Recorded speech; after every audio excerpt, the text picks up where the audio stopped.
โอ้บันไดเนาะเฮ็ดเลยเรียบร้อยเลยพี่น้องเอ้ยอันนี้ให้สร้างทั้งอันนั้นมื้อนั้นบ่เชียงบอกอันน่ะทั้งบ้านบ่นาวบ่คือใส่ส่งขาสัตว์บ่ว้าบ่เชื่อหรอกบ่สะแงดบ่เบิ่นเอ้ยเอาเมียเอาผัวแล้ว เมียเจ้านี่ได้โดยเอาเคยมีผัวก่อนแล้วถ้วยจักคน 3ที่เฮาตัวนี้เนาะ3น้อยกันนี่เอาเมียเอาผัวเอาผัวเอาเมียเอาผัว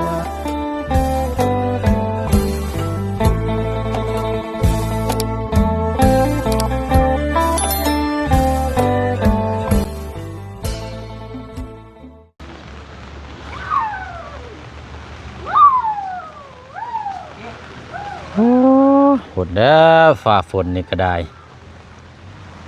ดินเบิดมือพี่น้องเนาะบ่ได้หยุดบ่ได้เศร้ามื้ออื่นอีกนี่มืดมื้ออื่นนี่ก็ได้เนาะเอามองไปทางเสาเฮานี่ก็สลับซ้ายสลับขวาอยู่เนาะเสาหน้า15ยาว2.50 เมตรเนาะพี่น้องเนาะมีจำนวน9ต้นหรือว่า9เสามาเรียงไว้นี่ก็เกือบประมาณ2 อาทิตย์ปลายแล้วเนาะพี่น้องเนาะตั้งแต่เฮาเริ่มปรับหน้าดินได้ทางประตูเราขุดอยู่มุมแจพุ่นแหละพี่น้องเนาะป้าเขาเจ้าขุดเอาได้หลายเต็มแล้วนี่เนาะถือว่ามองที่เฮาแนะนำบอกนี่เราถมหมดแล้วพี่น้องเนาะเรียบร้อยเลยมองกกมีกกม่วงพวกเนาะทางประตูกะปัดกวดอย่างเด้น่ะเนาะอากาศร่มเย็นเลยพี่น้องเนาะแล้วก็ผ้าพลกาบริษัทอีกได้พี่น้องไอ้ทรงนี่กระตุกนี่กันเนาะเฮากะไปพี่น้องเนาะมาพูดมาคุยมาติดตามเบิ่งน้ำกันอีกเนาะพี่น้องเนาะฟ้าฝนปล่อยปลายตกอีกคือเก่าคือเดิมเนาะจักสิซื้อหยังมาฝากพี่น้องซื้อไก่เนาะไก่ตัวหนึ่งไก่ข้าเจ้าแบบย่างแบบครัวแล้วนะพี่น้องมาฝากเราเนาะแล้วแต่ข้าเจ้าสิเฮ็ดกินดินเนี่ยก็เริ่มแน่นแล้วนี่พี่น้องเนาะเริ่มแน่นเริ่มแข็งละโอ้ไปดูใดเนาะป้าตัวใช้บันไดมีหรือบ่มีหรือว่าประตูบันไดขึ้นนะโดยเอาผู้ทั้งก็ได้ป้าตัวโอ้เด็ดนี่เนาะไปขึ้นไปเทิงพุ่นละโมนาวบ่สแงดขึ้นไปเทิงพุ่นเจ้าบอกเมียเจ้าขึ้นไปแน่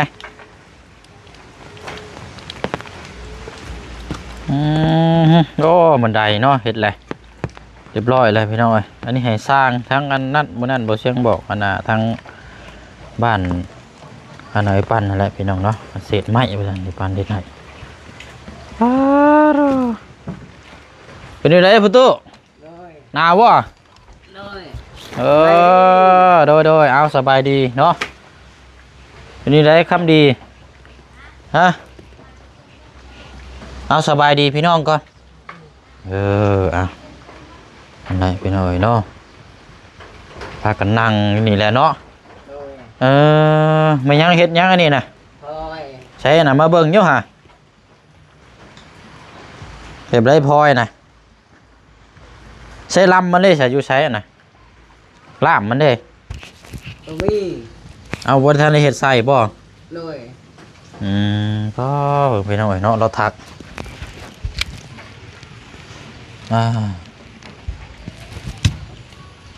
โอ้ก้านมา40,000เนาะ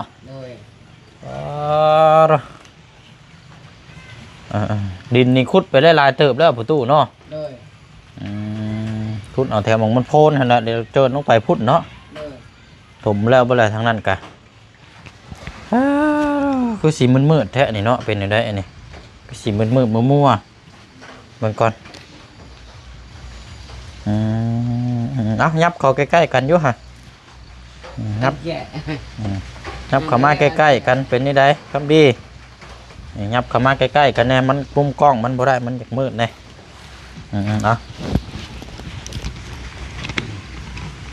อืม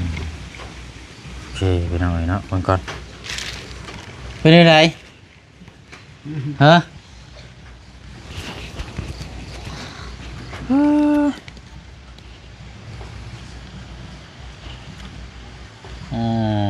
นะแล้วอันถอยขึ้นอีกแน่พุทธบอกเมียเจ้าถอยขึ้นไปอีกแน่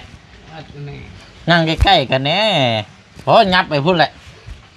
ยับไปกล้องไปอีกคำนี้ถอยลงไปพุ่นอีกนิดนึงโอเคแล้วเนาะไปหน่อยเนาะเป็นยังไงผลศาสตร์เปียกอยู่บ่เปียกอยู่บ่ดินะ บ่ ฮะ บ่ บ่ได้เปียกบ่มึงเด้อตัวเด้อเอานี่ไม่ก่อนบ่ได้เปียกเนาะ โดย โอเคเอาใส่พี่น้องไปบุกกี่ตมกันมากินนี่เหยียบหิวบ่ฝนตกลิ้นฝนตกมาย่ำไรน่ะสะเทือนรถพี่น้องเนาะเวลาย่างขึ้นมานี่ยุ่งกระร้ายน่ะยุ่งกระกัดแขนนี่ก็ได้กินแล้วเข้า กินแล้ว โดย กินแล้ว เอาอะไรพี่น้องเด้อเนาะเอากลับสบายดีและสวัสดีพ่อแม่พี่น้องFC นำกันเบิดสุขุสุคนพี่น้องเนาะพบเจอกันอีกคือเก่าคือเดิมพี่น้องเนาะมื้อนี้ก็มาเยี่ยมมายามเนาะมาอัปเดตคือเก่าทางครอบครัวทางประตูน้องคำดีนี่แหละพี่น้องเนาะก็อยู่ในช่วงที่กำลังนี่แหละพี่น้องเนาะคันเชื่อว่ากับเรื่องบ้านเฮือนซาลานซองกับแม่นแล้วก็ฟ้าฝนตกกับแม่นเนาะมันเฮ็ดหยังก็บ่ได้พี่น้องโดดลำบากเลยพี่น้องเนาะตามรักในการทว่าผ้าฝนตกในกะ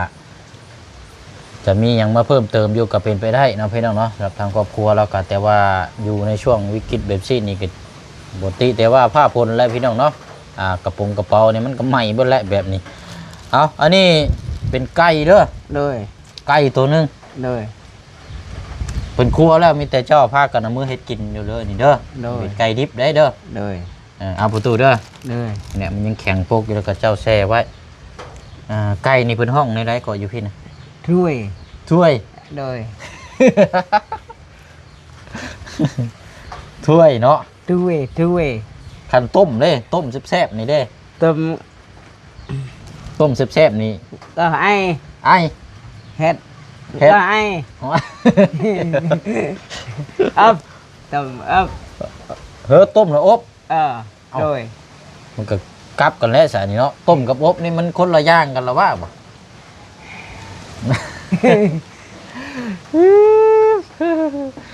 นี่แหละพี่น้องเอ้ยพอเข้ามานี่ก็พอได้ส้นได้เช้าบัดนี้เนาะกะโอ้ดีแล้วพี่น้องเนาะเพราะว่ามาก่อนหน้าที่ผ่านมานี่ก็ฝนตกว่าซี่นี่อยู่บ่ได้พี่น้องมีแต่แล่นไปหาหมองส้นหมองเช้าแล้วก็มือเฮือนเล่าหันเนาะตอนนี้เป็นนี่ได้อยู่เฮือนเจ้าฝนตกยังเปียกอยู่บ่เปียกคือเก่าเลยนี่ไงสายนี่เนาะเพราะว่าอยู่ในช่วงฟ้าฝนตกตลอดซ้ำเนาะเปียกแล้วพี่น้องเอ้ยเปียกแล้วอันนี้ยังบ่ทันได้มาพากันมานอนอันนี้เนาะ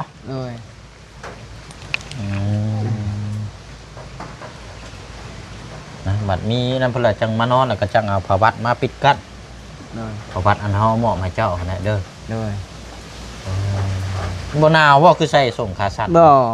ว่าบ่เชื่อหรอกบ่สะแงดบ่เบิ่นเก่งแท้เบิ่งแม่เพิ่นใส่จนว่าหัวเข่าจนขาดเลยกางเกงโคตรดีเลยพี่น้องเนาะเป็นจังได๋น้องคำดีบ่ได้เจ็บหรอว่าแข้งขาอันน้ำเป็นยายังกินเบิดหรือบ่ยาเนี่ยมันจ้ะยังอยู่บ่ยังหลายอยู่บ่กินอยู่บ่นี่จะกินอยู่บ่ยานะกินชั่วมื้ออยู่บ่คือว่าไปตรวจเรื่องขี้อักคือว่าเข้าไปตั้งแต่วันที่เท่าไหร่มันแต่วันที่20ปลายเดือนที่แล้วพอแล้วมัน10ปลายมื้อเลยเนาะมีข้าว20มื้อเลยยังบ่เบิดอยู่ยาแม่นบ่กินตัวบ่จักนี่บ่เงินบ่ได้ตัวบ่ยังจึงเม็ดเอายัง5เม็ดก็กินคันว่า5เม็ดนี่กินอีก2มื้อก็เบิดได้นี่เจ้ากินมื้อละจักเทื่อ มื้อได้จักเทื่อกินประตูถามลูกจะเบิ่งอยู่เช็คอยู่ เชี่ยมึงไงเชี่ยกจ้ะ ที่บ้านตื่น ช่อง ตื่นมานั่ง เช้าแรงเอาเที่ยงบ่ได้กินบ่ซะก็เจ้าบ่ให้กินเที่ยงนำบ่แม่นบ่กินมื้อละ2เทื่อ โดย เอออ่าบัดนี้ก็ยังเหลืออยู่5เม็ดซั่นบ่ โดย 5เม็ดก็อีก2มื้อ5เม็ดกินให้เบิดนั่นแหละบำรุงเด้อ โดย เมื่อเรามายามใดคือว่ายังอยู่บัดกินมันก็บ่เห็นเบิดจักเทื่อสิดอกยากะ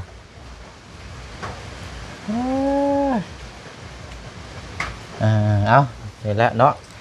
ต้องสิหนาวแล้วใส่สมขาสั้นเนาะเฮ็ดเวียกบ่ได้แล้วประตูฝนตกไปสิเนาะ บ่ ไปบ่ได้ไปชวนไปให้บ่ บ่ฝนตก ฝนตก ไปชวนไปให้หนาว หนาวบ่ โดย หนาวเป็นอยู่บ่เจ้ากะ หนาวตกตกแห้งหนาว บ่ช่วงสิหนาวแท้ โดย สมขาสั้นก็ยังใส่เนาะป้าโตให้น้องผมเย็นๆเนาะ โดย แล้วก็บ่ได้สาดอีกเลยพี่น้องก็บ่ได้เปียกอีกซักแต่ในมื้อนี่เจ้าก็มานั่งอยู่นี้เนาะ โดย แล้วก็มานั่งเฮ็ดอันนี้บ่ โดย เฮ็ดไม่กวดไม่กันฟอย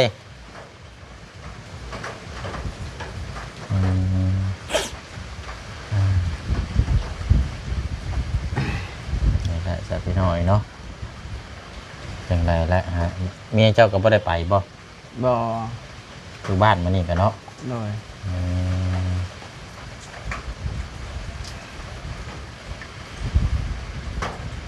ให้เราบีผมในเด้อประตูเมียเจ้า บีผมเราบีอยู่บ่เมียเจ้าบีผมอยู่บ่ นี่ แม่นอยู่บ่ แม่นเนี่ย ถามแล้วเบิ่งอยู่ฮะ ไม่รักเกล้า บีอยู่บ่ ห้าง เจ้าบีผมอยู่บ่ ห้างไฟเนาะไม่รักเกล้า มีแบรนด์อยู่บ่ บ่มี เก่าแล้วนี่มาแบรนด์บ่มี ชื่อแวนกับบีมาให้เมียเด้อแต่งหน้าเด้อ โดย โดยโดยได้เนาะกัดกันหนาวเนาะเอาแล้วจักสิซื้อหยังมาฝากพี่น้อยเอาเป็นแนวกินนี่แหละเนาะกับข้าวกับน้ำ โดย ก็มื้อนี้ก็ติดตามเคสทางน้องพลักแน่พี่น้อยเบิ่งเพิ่งโตเสียหั่นน่ะแล้วก็จากนั้นก็ออกมาแล้วก็ไปสร้างอันน่ะสังกะสีมาแล้วกินอีกอ่ะสังกะสีก็บ่ฮู้ว่าสิทันหรือบ่ทางเบิ่งนํกันมื้อนี้ก็แต่ไปสั่งจ่ายเป็นที่เรียบร้อยแล้วพี่น้องเฮือนทางน้องพลักน้อย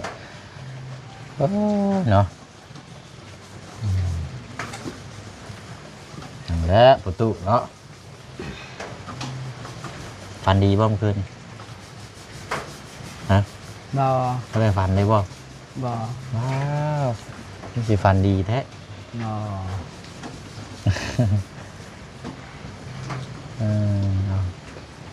ก็นั่นแหละพี่น้องเนาะเป็นครอบครัวที่เฮาติดตามแรกๆแล้วก็พาทั้งน้องคำดีเนาะคำดีไปแล้วก็ไปผ่าตัดเนาะทางเมย์เป็นอยู่ต่างประเทศนะเมย์เป็นคนไทยพี่น้องทั้งหมดเสียงนี่พาไปอยู่ห้องโมแข่งเพื่อนแหละเนาะตามที่เราติดตามกันแล้วก็หลังจากนั้นก็กลับมาแล้วก็เป็นปัวแล้วก็เบิ่งเฮือนซานล้านซองเนาะก็นักพี่น้องหลังจากนั้นก็ได้ซื้อสมทบซื้อที่ดินที่ทางให้เราก็พากันมาซ่อมแซมบูรบัตอยู่นี่แหละเนาะ โดย อยู่นี่บัดนี้อยู่แต่ว่าอยู่ท้ายนี่ก็สบายเด้อนะอยู่นี่นะ โดย สบายเด้อจักโมงแล้วพ่อตุ ชั่วโมง 2 โมงเลย โดย 2:42ถือว่าสักสี่3 โมงแล้วนี่เนาะ โดย ยิ้มยังเลยนี่ฮะอารมณ์ดีแท้นี่เนาะอยู่กับยิ้มโอ้ย ดีๆเนาะนี่พ่อตุนี่ก็ได้ส่วนลายเฮ็ดกับข้าวเนี่ยกินนี่ไผเฮ็ด มีเห็ด เมียเจ้าบ่ โดย ท แกงหน่อไม้ก็ยังก็มีแต่เมียเนาะ เลย เจ้าได้ฉับบ่ได้เฮ็ดบ่ รอ บ่ได้เฮ็ดไม่ถึงเทื่อว่าเมียเฮ็ดบ่แซ่บมีซี่นี่ก็ติบ่ได้แล้วนี่เนาะ เลย ต้องกินอย่างเดียว เลย เออเอาดีแล้วเนาะ เลย ส่วนหลายก็มีแต่ผู้หญิงนี่แหละพี่น้องเฮ็ดกับข้าวกับน้ำอยู่พี่กะส่วนหลายกะนะนั่งอบรมน้ำเล้าแหละเนาะกะมีแต่เพิ่มเติมเนาะพี่น้องเนาะงบทางบ้านทางประตูนี่กะยังคือเก่าคือเดิมเลยพี่น้องเด้อเนาะท่านนี้มีหยังมาเพิ่มเติมนะพี่น้องเนาะ เลย ยังบ่ทันได้มีหยังมาเพิ่มเติมเนาะถ้าเป็นไปได้ก็บ่เชิงอยากเอาไม้อะไรพี่น้องเอามาลงก่อนเนาะแต่ว่าก็โอ้ยพี่น้องคิดเห็นฟ้าฝนตกนี่แหละเนาะ เลย แต่ว่ามีไม้มาส่งนี่ก็ทางมองขึ้นมองหันก็สิลำบากอีกได้พี่น้องบ่ได้แตกต่างมองที่อันน่ะกับเพื่อนน้องลังอยู่บ้านสำหานะแต่ว่าก็บ่พอๆกันนั่นแหละพี่น้องกันสิว่าก็คือรถบ่เชียงมานี่ก็แก้เครื่องมาก็มีแต่โค้งไปอีกเส้นหนึง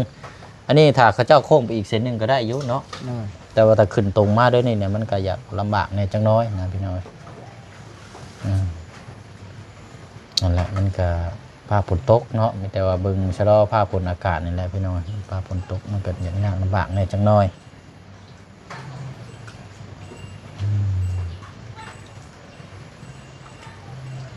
พากันกินข้าวกินน้ำเลยเนาะ เลย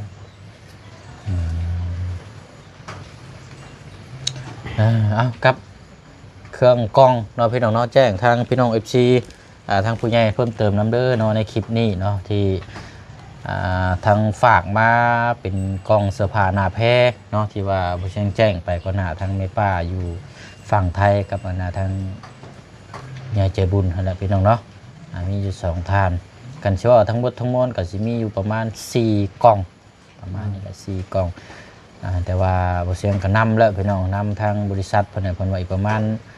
มื้อ2มื้อเนาะมื้อ2มื้อจังสิได้ มาฮอดอยู่จุดหมายปลายทางอยู่หม่องที่เพิ่นส่งมามันสิใช้เวลานี่จักหน่อยพี่น้องเนาะฝากเครื่องมานี่มันเพื่อกระเจ้าคัดกรองแล้วก็คัดส่งรายชื่อมันบ่แม่นมีแต่เครื่องเฮานะพี่น้องมันหลายกันสิว่าก็เนาะ เลย เขาเจ้าก็ต้องเฮ็ดไปตามระบบมันสิใช้เวลานี่จักหน่อยเนาะฝากมาแต่ฝั่งไทยพุ่นก็เสียนาคาเสียนั่นก็อีกต่างหากพี่น้องแล้วก็บัดนี้กลับมาฝั่งลาวพี่ก็เสียอีกต่างหากเลยพี่น้องเขาเจ้าสิคิดเป็นกิโล เลย เนาะคิดตามกล้องนั่นแหละพี่น้องทางเฮาก็สิได้เสียอีกต่างหากนะพี่น้องเนาะก็ประมาณอีกจักมื้อ2มื้อพอแล้วพี่น้องเนาะว่าคันว่าสิได้คันว่าคือทีมงานขึ้นมามีรถใหญ่ขึ้นมาผู้เชี่ยงก็สิฝากเนาะแต่ว่ากระเบื้องตัวจริงน้ำกันพี่น้องเนาะฟังเบิ้งเพราะว่าตามที่ผู้เชี่ยงแจ้งไปมื้อเช้านี่ก็บางเทื่อเบิ้งอาจจะได้เดินทางกลับเมื่อบ้านก่อนเพราะว่าจะได้ไปแจกเครื่องของซอยทางทีมงานอยู่แข่งขมวนนะพี่น้องเนาะแต่ว่าถามทั้งบ่เตียงแล้วว่าเครื่องของที่จะนำไปแจกจ่ายนี่ก็มันเครื่องของเต็มที่ได้แค่3คันรถเองนะพี่น้องเนาะ เลย แต่ว่าเฮาไปน้ำกันประมาณ5คันถึง6คันแต่ว่าเครื่องหมดบ่พอนะพี่น้องเนาะก็เลยคุยกับทางบ่เตียงถ้าว่าเครื่องของมันน้อยเนาะรถเฮาไปรถเปล่าหรือว่าไปมันอันนั้นซื่อมันก็บ่ได้แล้วพี่น้องเนาะเฮาเดินทางไกลก็เลยแจ้งบอกทางบ่เตียงว่าถ้าว่ามีเครื่องของเพิ่มหลายก็อาจจะได้เดินทางไปน้ำกันครับพี่น้องเนาะแก้เครื่องของไปให้บ่เตียงแล้วพี่น้องเนาะก็ไปเบิ่งน้ำกันแต่ว่าถ้าเครื่องของบ่มีกับบ่เชียงอาจจะบ่ได้กลับมื้ออื่นนี่อาจจะได้ติดตามเวียกงานน้ำกันจนเบิ่งยาวๆจนสิ้นเดือนพุ่นแหละพี่น้องเนาะถ้าว่าได้กลับแล้วก็มีแต่ว่าพุ่นแหละกลับขึ้นมาอีกเทื่อนึงเนาะไปก็กลับนะพี่น้องกันสิว่ากลับไปมา เลย เพราะว่าทางพี่เฮาก็เบี่ยงงานเฮาก็คือพี่น้องฮู้แหละพี่น้องเนาะมีแต่งานรอเขตทั้งแม่น้องเอิงแน่แล้วก็ทางรับผิดชอบตอนนี้ก็เขตทางน้องพลักน้อยพี่น้องเนาะแล้วก็ทางน้องป๊อบแน่เตรียมจะเทพื้นแล้วก็ทางห้องน้ำอีกบัดนี้พี่น้องก็โอ้ยเนาะทางประตูนี่ก็ยังบ่ทันได้มีหยังเพิ่มเติมเนาะพี่น้องเนาะก็แต่ว่าเฮาก็สิเบิ่งน้ำกันไปตลอดนั่นแหละพี่น้องเนาะเบิ่งน้ำกันยาว เลย ๆ โอ้นั่งไปนั่งมาบัดหนาวได้อบัดเนาะ โดย ปวดดีๆนี่เนาะ ปวดดิโอ้ยแปลกดีนี่เนาะประตูถามโบเครียดเด้อคันเฮาสิถามเด้อ โดย เคยอันแบบว่าเจ้าเอาผู้เดียวไม่เดียวนี่บ่ โดย บ่ได้มีเมียอีกก่อนหน้าบ่เจ้าบ่ได้เป็นพ่อห้างบ่ บ่ บ่ได้เป็นพ่อใหม่เนาะ บ่ โอ้ผู้เดียวไม่เดียวนี่เนาะ โดย ทางอันเมียเจ้าได้ซะ เอาเมียเอาผัวแล้ว เมียเจ้านี่ได้ โดย เอาเคยมีผัวก่อนแล้ว ถ้วย จักคน ข้ามขี้เฮานี่ 3 คนแล้ว โดย อ๋อสี่เจ้านี่เป็นคนที่สี่ โดย โอ้ ไกล เป็น เอา อะไรก็ น้อย เอาผัวแต่น้อย โดย แต่จักปี คือเราเด้อ บ่ เข้าเราไว้นะ ๆก็เตียร์ละมันตาไกล ฮอดบ่15 ปี คือมา ฮอดบ่ โดย 15ป้อเนาะ นางนี่ใหญ่อะนางนี่ น้อยกว่านี้เนาะ น้อยกันนี่ เออ เอาเมีย เอาผัว เอาผัว เออ เอาเมียเอาเมียเอาผัว ว่าวิทย์บ่ถึกกับเจ้านี่ เอาผัวมาก่อนแล้วน่ะ3 คนเนาะ โดย แต่เจ้าเนี่ยบ่ได้เคยมีเนาะ เอาเราเป็นคนแรก โดย โอ้เออ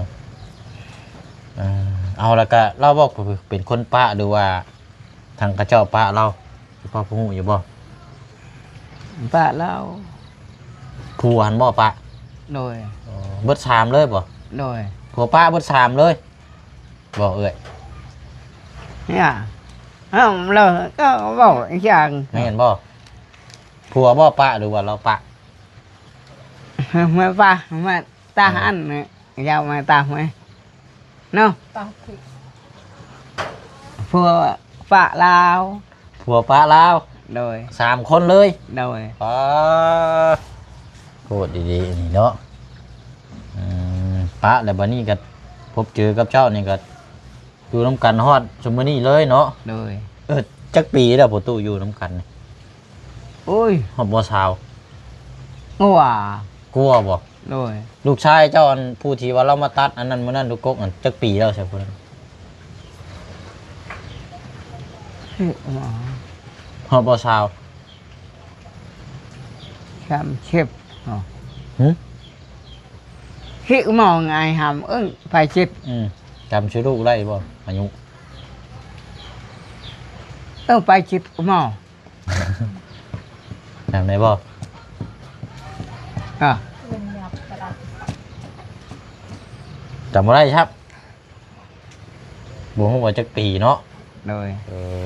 ฮอดบ่30 ปีอยู่น้ำกันมานี่ฮอดได้เนาะฮอดบ่โอ้กันฮอดก็ถือว่านักเติบ ไอ้ ได้ ไป เป็น ป่วยนั่นด่ะเตอะมึงมอฮะ ทำงานไม่ดีเอ็นเพีย ฮะ บ้านประมาณนี้ ฮอดบ่ กัดหมอไอ้ไปป่วย